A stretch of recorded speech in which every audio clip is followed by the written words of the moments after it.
Thank you very much, Honorable Msuya,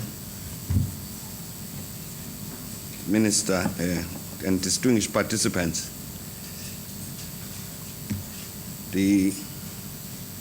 Those of you who've got a program on your tables, it says, I'm going to speak for 15 minutes. The program is wrong. I will speak for less than that. Because indeed, as has been said, this is a discussion. And indeed, the program quite correctly provides that we should spend the bulk of the time interacting among ourselves. And I'd like, as was said, we shouldn't be discussing a theory of leadership. And I think that is correct. So I want to come at this matter in as practical a manner as possible. And the first thing I'd like to say is that if we're talking about the continent, its fragmentation, policies that it needs to ensure that it coheres, and policies that we need in terms of its interconnectedness with the rest of the world and these sorts of issues. The first thing I'd like to say is that, in fact, in my view, Africa has indeed agreed policies to address all of these matters. I don't think we have a problem of absence of policy. Indeed, I think that if one looked at various decisions that have been taken in the past by the OAU and later followed by the African Union, it's difficult to find any major area relating to all of these matters that there's any major area where there is absence of policy. Whether this relates to issues of the political development of the continent or the economic development of the continent, issues of culture, and so on. I think we have policies that should enable us to address all of these matters, including the various matters that were mentioned just now by the Honorable Cleopa David Msuya. And what is the challenge? Obviously, the challenge is with implementation.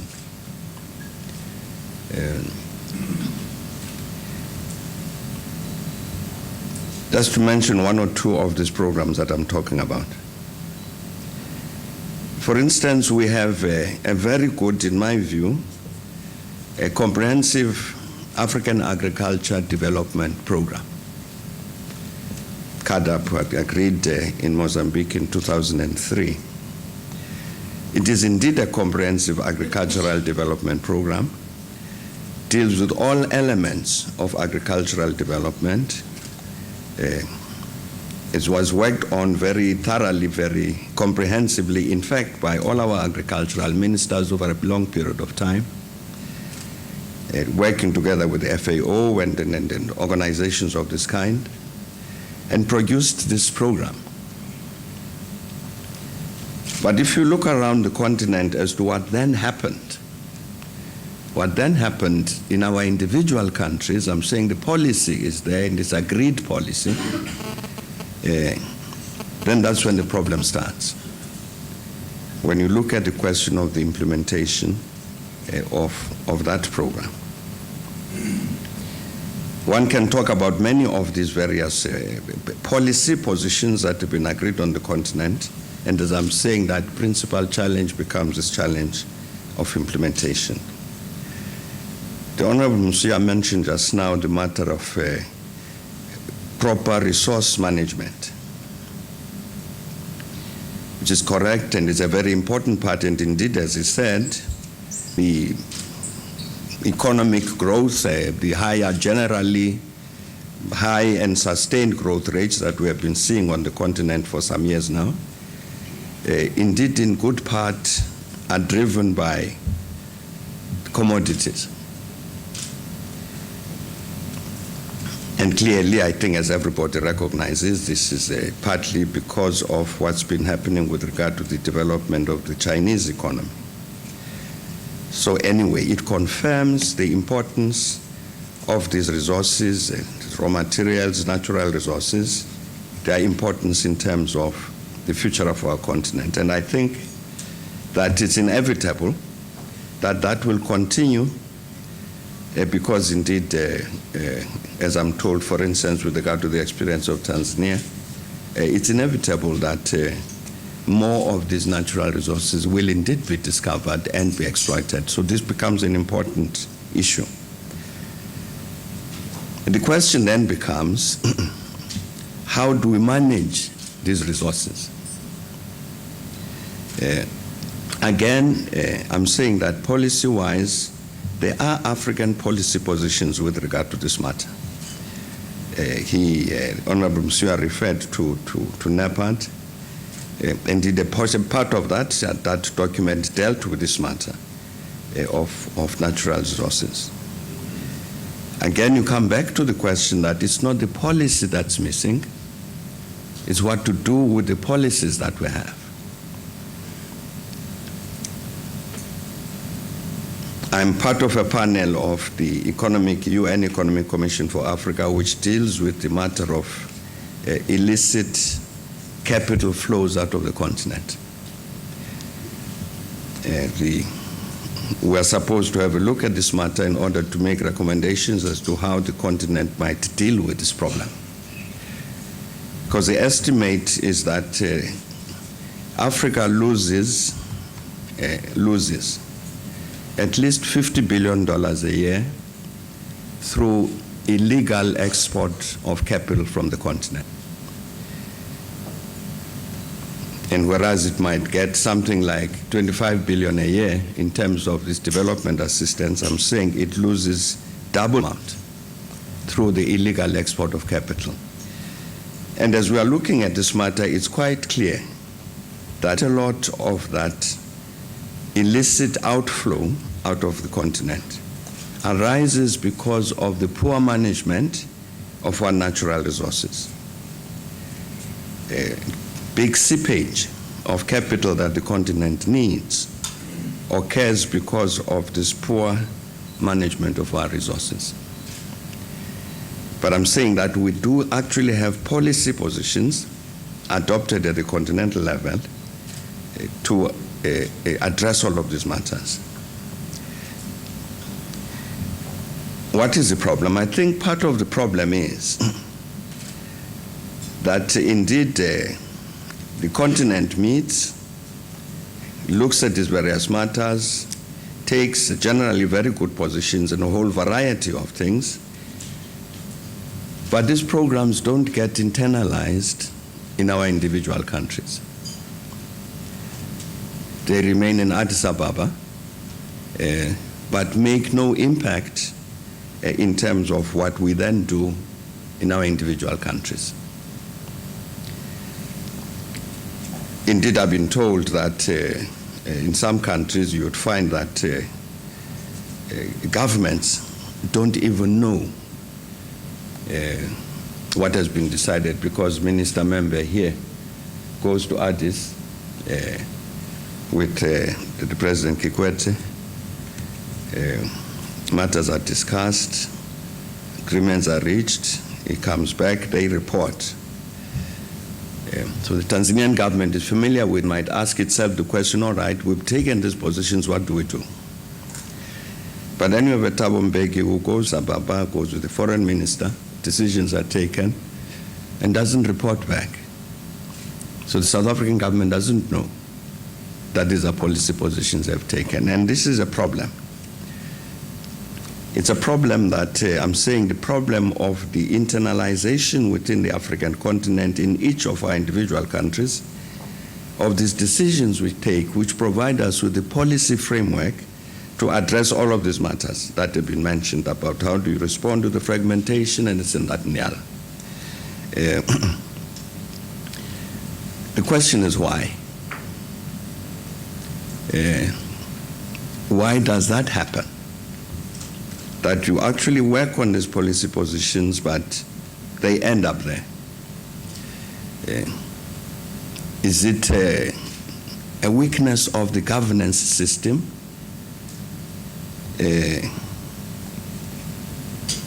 Or maybe we indeed go to Addis Ababa and take all of these decisions, but don't really mean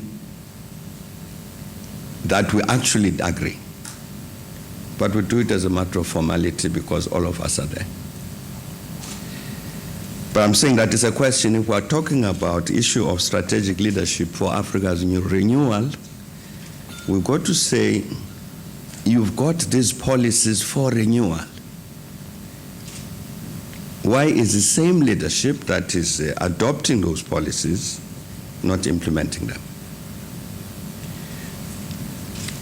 There used to be a practice by a minister member, I don't know whether this is continuing. There was a decision that was taken that in the light of positions that had been taken with regard to the gender question, about gender parity, that once a year at summits of the African Union, each of the African countries would then report on progress that it had made on this issue. A peer review sort of system, so that indeed having taken this position, the whole continent says we have to implement. And so we'd have to report as to what has happened. And of course, it's very embarrassing if you come every year and nothing has changed. It's a point of pressure. But I'm mentioning that to say, but you don't find an equivalent follow-up with regard to these decisions. And again, I'm saying that coming at this matter as practically as possible, we're talking about the strategic leadership for Africa's renewal, to say we've taken strategic decisions about what to do about African agriculture. We've taken strategic decisions about what to do with regard to management of our natural resources. What is it that we're actually doing on the continent in this regard? A review system of that kind, which would then oblige all of us to make sure that we try and implement decisions that we've taken. I think that that's an important challenge.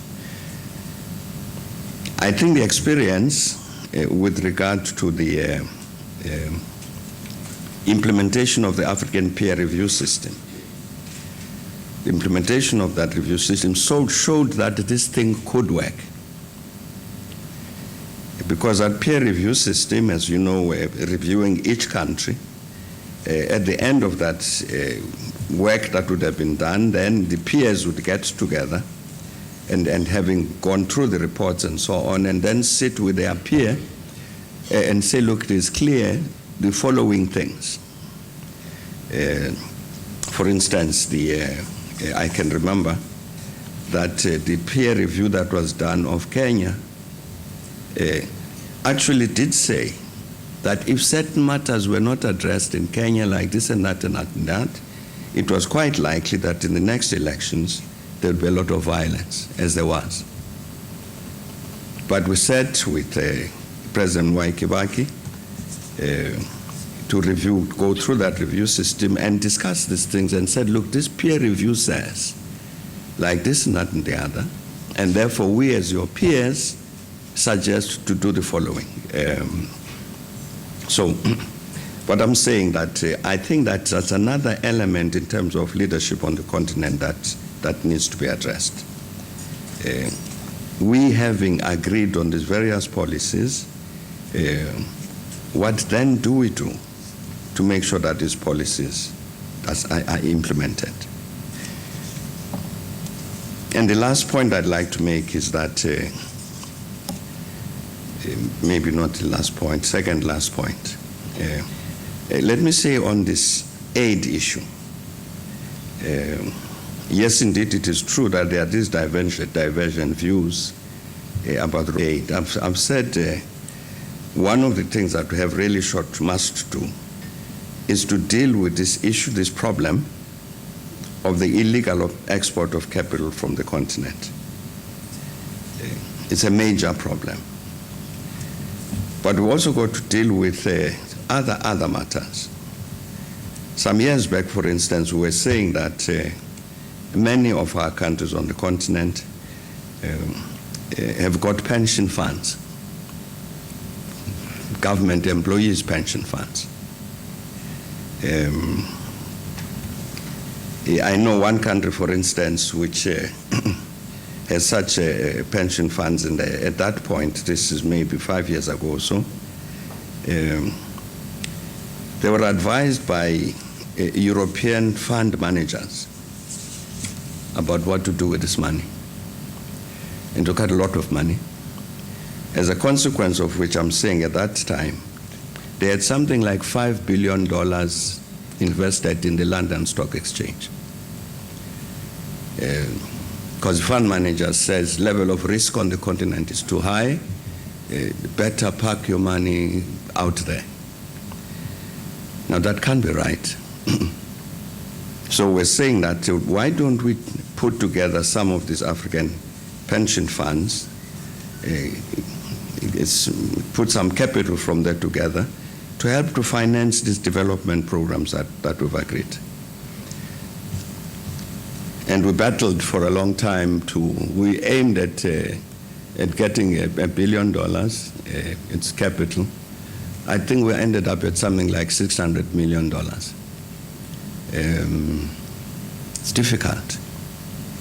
Again, I'm saying because it's not that the money wasn't here on the continent, but the leadership, conceptualization, and this advice from some fund manager who assesses level of risk on the continent to be so high that you would lose this poor pensioners' money if you invested it on the continent.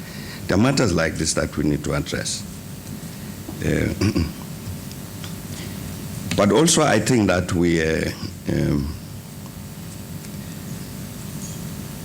maybe at a more general level, the issue of development assistance, I would treat with it differently. To say that I think there would be very few examples in the world of development that would have taken place without major capital transfers. My favorite example has been the European Union. The European Union has got a very intelligent approach to this matter, which has been that if you want to create a common market, you've got to try and create as level a basis as possible for all of these countries. So you had regional policies of the African Union which said it's important to make these capital transfers from the richer countries to the poorer in order to ensure that the poorer countries develop, which is why then you got the development of Portugal, of Ireland, and so on, major capital transfers of this kind. Or more internally, if you look at Germany, when Germany reunited, same thing, major capital transfers from the west to the east. I'm saying you can look around. The Marshall Plan at the end of the Second World War was driven by the same notion. So I'm saying that it would be difficult to find examples where major development took place without such capital transfers. And I think the same thing applies to our continent. That it also needs those sorts of capital transfers. Quite how you manage them and so on, of course, is a different matter.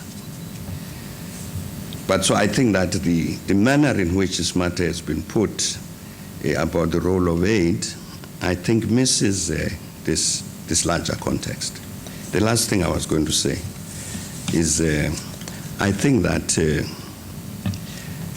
my sense is that among the youth of the continent, I see the deputy minister here. I don't know if he's still young, but he used to be young when I first knew him. Among the youth of Africa, there's a great feeling that we must indeed these problems. But the question I keep hearing from among the young people is a request, demand, but you have to empower us to be able to do these things. What are the skills that we need? What is this knowledge that we need? And what is this capacity that we need to be able to play this role of this leadership? Now, I think this is a matter, obviously, that cannot address itself by itself.